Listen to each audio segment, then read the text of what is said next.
The overall picture is that on almost every measure, at almost every age, and in almost every advanced economy in the world, the girls are leaving the boys way behind, and the women leaving the men.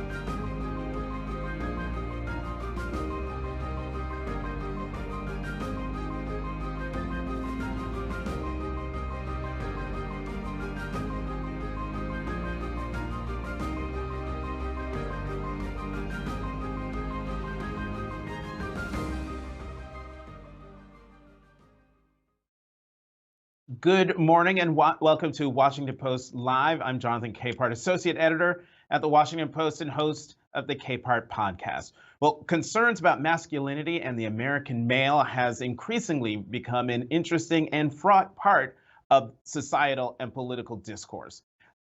We've got two great voices coming at this conversation from different vantage points, but coming to similar conclusions. Christine Emba is the author of Rethinking Sex, Provocation, and a Washington Post opinion writer who penned the recent essay, Men Are Lost, Here's a Map Out of the Wilderness. And you see below her, Richard Reeves. He's the president of the American Institute for Boys and Men and author of the book of Boys and Men, Why the Modern Male is Struggling, Why It Matters, and What to Do About It. Christine, Richard, welcome to Washington Post Live.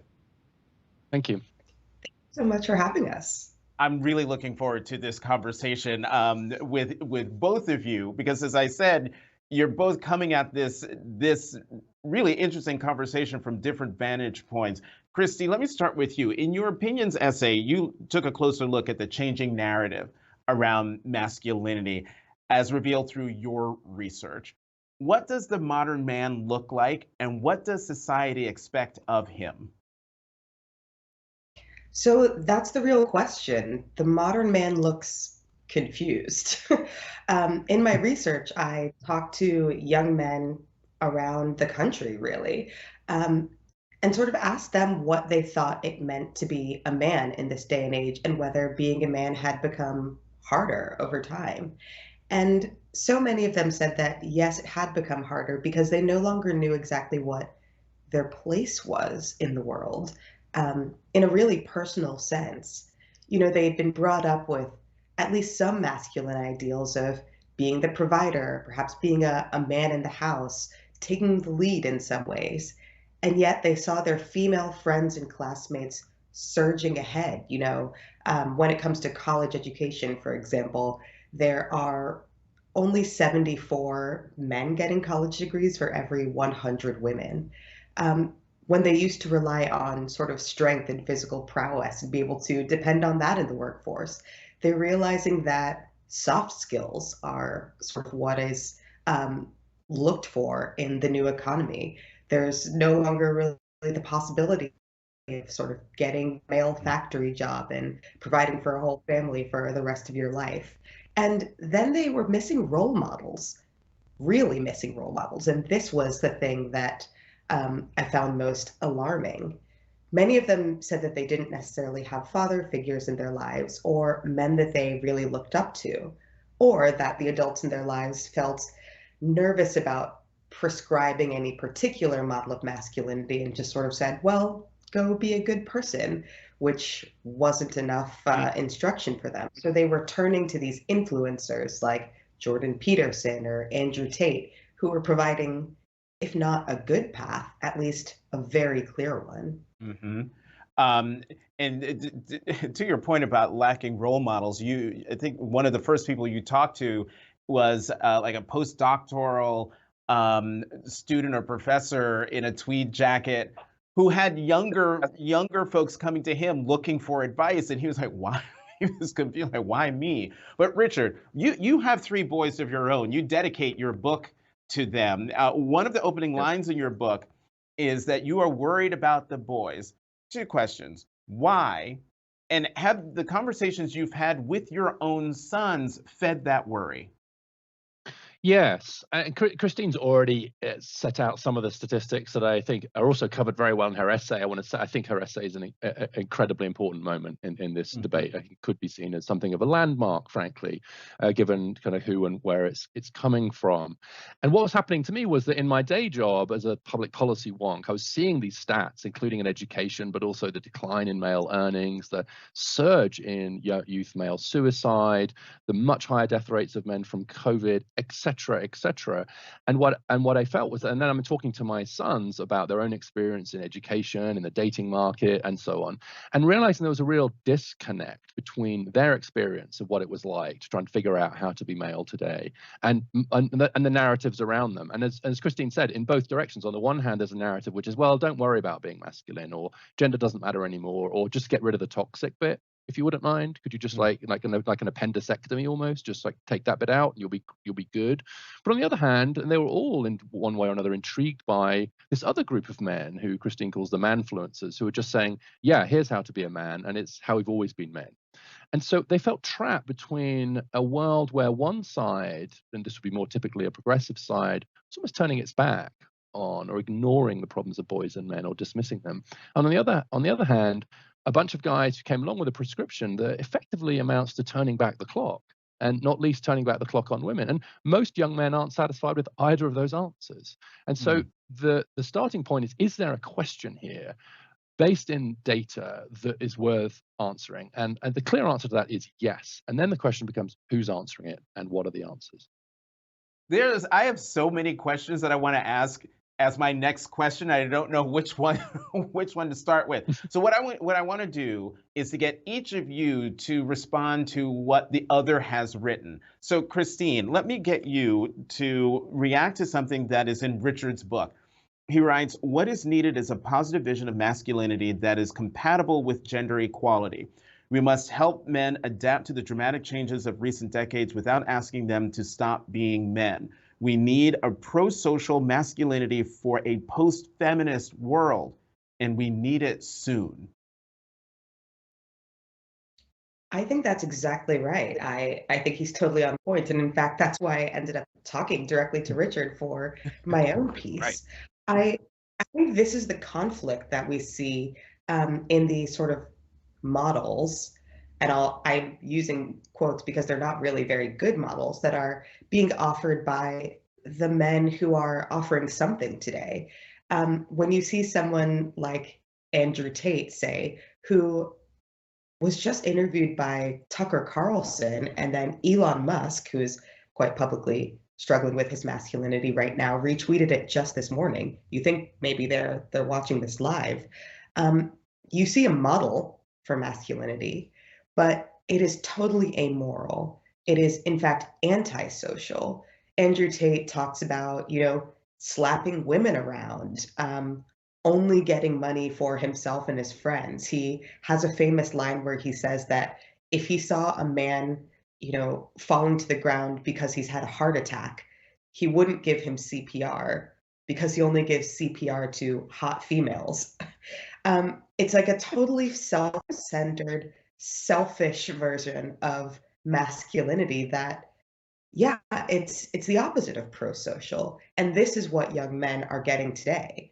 But unfortunately, that is what's on offer. And what I write about in my piece is the problem that instead of offering an alternative, here's another version of masculinity, a better model that you could use that also happens to be good for society.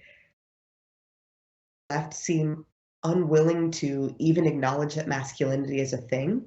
And so they're not offering anything at all. There's just kind of an empty space. And of course, who surges into the void? Right. And the way you described Andrew Tate, the instant phrase that popped into my head is toxic masculinity. And I want to get into why that is problematic, that phrase. But Richard, let me get you to react to something that's in Christine's essay, where a college student she interviewed for the essay told her this: I feel like there's a lot of room to be proudly feminine, but there's not, in my opinion, the same room to be proudly masculine. Do you agree with that statement? I do, and it perhaps. Oh, looks like Richard is frozen. It's a lot. Hopefully Richard? All right. And that's a problem if you happen to be a male. Richard, we missed your entire answer because you were frozen. So repeat what you were saying. I'm sorry. I think that for a lot of young men, they feel as if the term masculinity is framed in an entirely negative way, and that's bad if you happen to be a male. And so finding positive ways to talk about, acknowledge, and model masculinity is, I think, a real issue. And so, again, to kind of echo back what Christine said, I think that the conversations she had with young men are capturing something real. There is nothing good about a society where femininity is seen as positive and masculinity is seen as negative. That's a great way to be frozen. Richard, do we have Richard back? Finish the last part of what you were saying. It's okay. Yeah, I'm sorry about this. I seem to be losing my connection here. But we don't want a world in which either femininity or masculinity are seen as bad or good or better than the other. We have to find a way to make them both compatible and positive. And right now, the only quotes positive models of masculinity are the ones that Christine writes about, and they're not actually very positive because they're individualistic. Right, and so let's talk more about this phrase "toxic masculinity," because I think it's become salient because a lot of the people who are occupying the space that young men are gravitating towards are, as Christine pointed out, Andrew Tate, I'm sorry, is, to my mind, not a good masculine role model. He's not someone I would want to emulate, or I would want any of my male relatives or friends to emulate. But you both have a problem with that phrase, toxic masculinity. So, Richard, let me go to you first on this, because you think it's problematic as it's being discussed coming from the left. I do. First of all, putting those two words next to each other just inevitably creates the sense there's something toxic about masculinity. And so that's just a very negative message to start the conversation. It's not a good way to call men into the conversation. And most feminists, actually, that I've spoken to, agree with that now. But at a deeper level, the problem is that there's a failure to articulate a sort of non-toxic masculinity, even if that's really how low we're setting the bar. Very often, those people who are using that term fail to come up with attributes of masculinity that are distinct on average from, say, feminine traits, and yet are good. So if there's no non-toxic masculinity, then that means there's only toxic masculinity, and that's just a really bad place to end up in. I'm struck by some polling that masculinity is now used in almost an entirely negative way, and that's I think a real cul-de-sac culturally. And so instead, as Christine's essay says, and as I say in my book, we've got to start addressing the actual problems of boys and men more seriously, just more prosaically, more straightforwardly. Look at the education problem, look at the surge in suicide among young men. Just like you wouldn't ignore it if it was your son's problem or your brother's problem. So let's just not ignore those problems. That's number one. And then number two, start to make sure there are role models for young boys and men that are not online and are in their classroom or on the playing field. Christine? Yeah, I totally agree with what Richard is saying here, in that just using the phrase toxic constantly, when we talk about masculinity, especially in progressive spaces, it almost always seems like toxic is either the word before it or the word after it. To young men, especially the young men who I talk to, they feel kind of stigmatized by that. They sort of say, it's not my fault that I'm a man. Is just being a man a bad thing? Are men in general bad? And that's unfortunately added onto by what has become kind of a common way of joking, especially in feminist spaces where we talk about, men are trash, we should ban all men.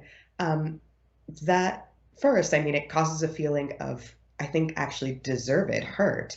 And then also causes a feeling of resentment. Well, if you think men are trash, if you think men are bad, if you think I'm toxic, I'm not going to listen to your advice. I guess I'm just going to keep being me. Sorry if I'm toxic. Maybe I'll even be a little bit more toxic, which is literally a line that Andrew Tate has used.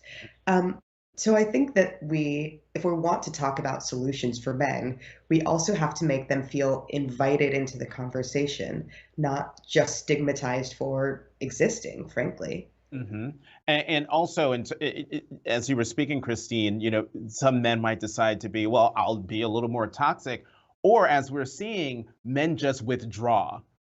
And they withdraw to these online spaces where they don't have to come into contact with anybody who will make them feel toxic.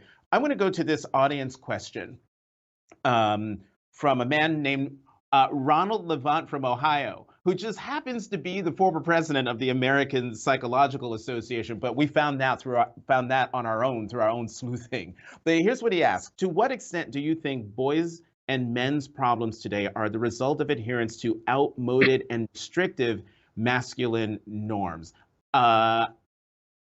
Richard, what do you think? I think to some extent, but not completely.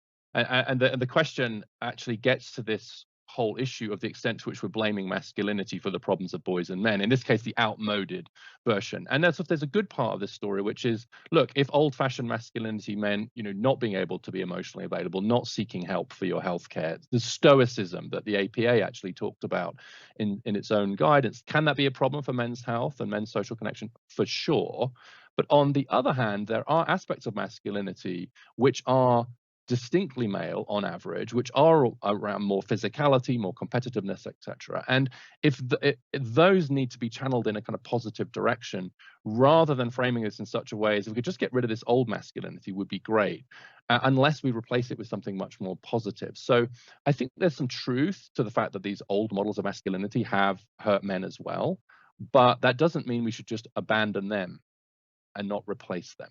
That creates a dangerous vacuum. Christine, I would love your thoughts. Yeah, no, I think that's a really interesting question and really well put. I've been entering the danger zone and reading the comments on this piece. There are more Oh than my God, 10,000. why would you do, Christine, why would you do that? Because I think that this question is really interesting, and I'm clearly not a man. And so also just hearing men respond to this is fascinating to me. And one of the things that I keep seeing coming up in a response to this piece is, okay, you're trying to put forward these modes and models for masculinity, but as our questioner says, having this one strict model of masculinity has hurt men in the past, has left a number of men feeling left out, like they don't live up to whatever they're supposed to be. And it's especially troubling, I think, for men who identify as queer or LGBT or anywhere else on the spectrum that wouldn't fit into the traditional John Wayne model. And so I actually think that the solution is not to totally throw out old modes or sort of old forms of masculinity, because as Richard says, some of them do have qualities that are helpful, that actually do acknowledge something about sort of the physical embodiment of being male and what to do about it. What actually I think we're looking for in this moment is new, better, and extended models of masculinity. There might be norms, but you can sort of branch out anywhere from those norms. You can be any kind of man. You just have to figure out how to be a good one. And there is a character of character, not just biology, a character of duty and responsibility that comes with being a good man, or in fact, a good person. And we need to have clear models for how to do that, not just say either men are bad, don't be a man, or just be nice, which doesn't really convey very much information, especially for a young person who's searching for a clear path. Right. Or sometimes even be more like your sister. It's be more like your sister is sometimes what men hear is, why can't you be more like that? But as the question gets at, the big divide here, I think, is actually, do we need to abandon or adapt masculinity? And there is a view that we're going to abandon it, which I think to some extent comes through in that question, or do we adapt it to the modern world? And then, of course, there are the man's influencers who just say, no, we don't need to adapt it, we need to go back. But the truth is that very few men actually want to go back, right? most men glory in the world where there's more equality, but nor also do they want to be told that they need to stop being masculine in order to be equal. I think Christine and I both use a similar line, which is that you don't have to have androgyny to have equality. And if that's what's on offer, we shouldn't be surprised that many men are running away. Yeah, and that was an excellent line. And Christine, in your response, I really loved it, because one of the reasons why the masculinity conversation always just sort of gets my shoulders hunched, it's because, look, I'm an out gay married man, and the conversation I feel like it doesn't include me. And that a lot of the folks having this conversation would not consider me to be masculine, however they're going to define it. And so I agree with both of you that masculinity needs to be adapted to our modern world. Richard, in your book, and you also talk about this as well in your essay, Christine, about how schools and some programs are geared towards girls. And I think you both mentioned former President Obama's My Brother's Keeper initiative as a program specifically designed for black men and boys that received a lot of controversy. And I wrote about it from its inception through all the years. And at one point, and this is going to be a little name droppy for a minute, but bear with me. The late opera singer Jessie Norman, there was a little birthday dinner for her in New York, and some of her close friends were there, including Gloria Steinem, the feminist icon. Gloria Steinem and I got into a heated argument about My Brother's Keeper and about how unfair it was to women and girls. And we had this pitched battle where it's like, but no one's paying attention to black men and boys. And, the president is a black man. And so I think it's great. But she thought it was problematic because maybe he was too close to it. So talk about how programs being geared more to girls in schools is leading to the alienation that boys who then become men are feeling. Yeah, so I'll jump in here. First of all, your exchange with Gloria, I think, illustrates a real problem with this debate, which is that if it's framed as zero sum, if this is framed as, okay, but by paying more attention to boys and men, in this case, a specific group of boys and men, black boys and men, that will distract attention from the ongoing need to do more for women and girls. That's just not true. That's like saying to a parent who has a son and a daughter, you're only allowed to care about one of them. Right? That's just not how societies work. And so I think that zero-sum framing is false, and I think it's been very damaging because it's actually made it much harder for people to talk about this issue without being seen as in some way anti-women. If you can't be worried about men without being cast as somehow anti-women, they're in real trouble. And I think that's why I'm hopeful this is moving on, because it is true that just educationally, we see huge gender gaps, which are much wider for boys of color, and especially black boys and men. But just to give you one data point, there's a bigger gender gap on college campuses today in the US than there was when Title IX was passed in 1972. And of course, Gloria had quite a lot to do with that. There's a bigger gap, but it's the other way around. So women are further ahead of men today in higher education than men were ahead of women when we passed Title IX. Now, that's a non-trivial reversal of that gender gap. And it seems to me that both are worthy of attention, have different causes. And the education system as a whole is somewhat more female-friendly than male-friendly. Not always and not for everybody.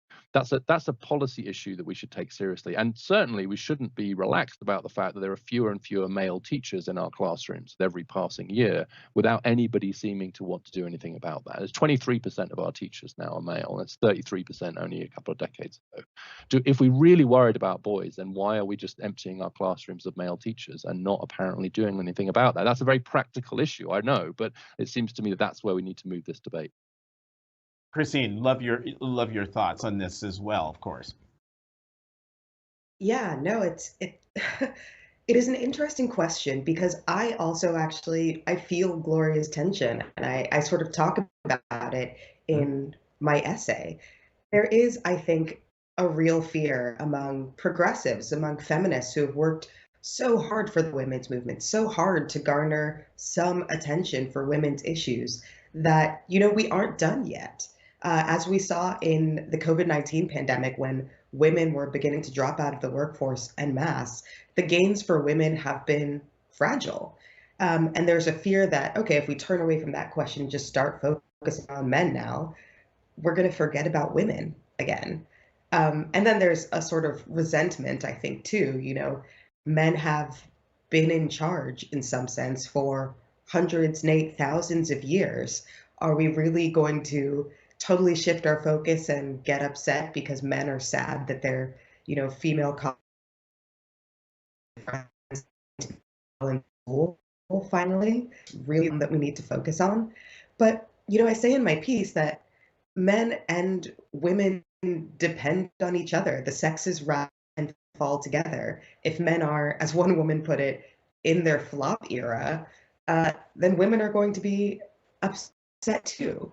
And again, reading the comments, also reading emails, I've gotten a number, like a surprising number actually, of emails from men who, or professors, are or were teachers, or volunteered in classrooms, who have said, I do think it's important to have all male spaces in some ways for young men to be able to come together and sort of talk about their issues without being worried about what the girls are thinking. And every time I try to do that, say, have kind of like there's a play and, women get together for sort of a women's hour and exchange stories before the first performance, and men have gotten together separately, but I get in trouble because we're not supposed to do that anymore. It's seen as not inclusive to have separate places for men to get together. And even in our politics, I think there's this fear of not being inclusive if you speak specifically to men or specifically to men's problems. And so there's this broader ethos of, well, we'll just talk to everybody at once. But when you're talking to everybody, the message gets really muddled. It doesn't seem like it's directed towards anyone, and so it's simply less effective. As you were speaking, Christine, your signal glitched there for a second, and folks caught me looking over here because I'm scrolling through your piece trying to find something where you point out in your piece about Richard how, and I think, Richard, you're quoted as saying, you don't exactly go there in terms of putting out a roadmap or a plan for how to get to where we need to get to have boys and men have a better or a different vision of masculinity. Why? Well, one reason, Jonathan, is the reason that you alluded to earlier, which is that there are many different ways of being a man. And we shouldn't lose in this discussion about the fact there are real problems for lots of boys and men. We shouldn't sort of revert to any kind of idea that there's a sort of single model of masculinity. So something I want to leave as much space as possible. But frankly, because there are lots of practical problems facing boys and men, and Christine is focused to some extent on the cultural aspect of this issue, but I'm very worried about the fact that only 60% of Black boys in Michigan graduated high school on time. I'm really worried that there was a massive rise in the number of young men committing suicide between 2020 and 2021. I'm really worried about declining wages for men. And so there's a bit of a danger that we lose the opportunity to just talk about practical issues that are actually facing men. And actually, Christine in her essay has this really nice example of a missed opportunity. Pete Buttigieg was challenged by Joy Reid on MSNBC. She called the infrastructure bill a kind of white man's bill or something, and he just denied that was true and talked about people of color and men and women both benefiting from transport and so on. What I'd like him to have done is actually to know, because he would know if he looked at the numbers, that yes, it goes to working class men by and large, that infrastructure spending. 2/3 of the jobs will be to working class men, but just as much to Black and Hispanic working class men as white working class men. And then he could have said, and is that such a terrible thing? Given the trends in the economy, is it so bad that we have a bill that's going to help working class men of all color. We're doing lots of things over here to help women and girls in education. We should continue to do those, not a zero-sum game. So instead, he just had to deny that this was actually a pro-male bill. And I think that's a missed opportunity, especially for the left. And it creates a real opening for the right to be able to claim with too much legitimacy that the left don't care about men. And Christine, we have 0 time left, but I want to give you the last word here, especially since you've sloshed through what, to my mind, is usually the sewer, that is the comment section on all our pieces, usually. But given that you've done it, what's the one thing you've learned from the comments that was the most unexpected in response to your essay? Ooh, that is a hard question. I don't know if it was unexpected. It was a surprise to me. I think the reason why there are so many comments, actually, and why this essay seems to have spread so far is that people were waiting to talk about this. There are so many people who are concerned, whether it's moms concerned about their sons, fathers concerned about their sons, women concerned about their boyfriends and the men that they know, who they see changing in weird ways. And that was my impetus for writing this piece. But there's almost a fear of talking about it, as if by talking about men specifically, you are a bad progressive or a bad modern. And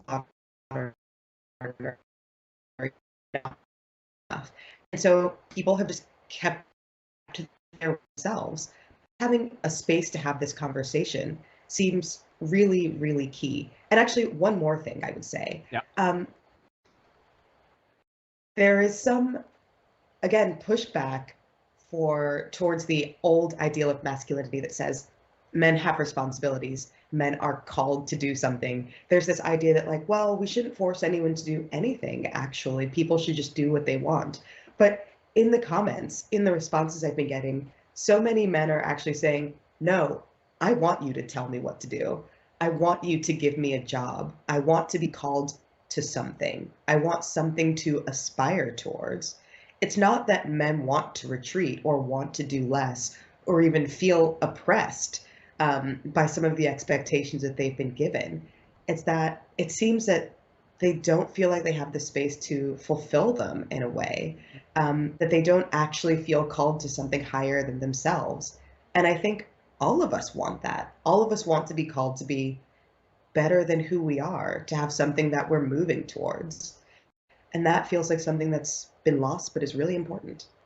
Christine, I agree with Richard. Your essay entitled "Men Are Lost: Here's a Map Out of the Wilderness" in the Washington Post, it is an important moment. It is so well done. Congratulations on that piece. Richard Reeves, your book of Boys and Men, Why the Modern Male is Struggling, Why It Matters, and What to Do About It, is also an important read. Thank you both very much for your work and for coming to Washington Post Live. Thank you so much, Jonathan. Thank you.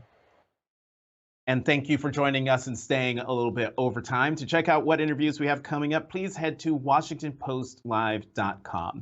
Once again, I'm Jonathan Capehart, Associate Editor at the Washington Post. Thank you for watching Washington Post Live.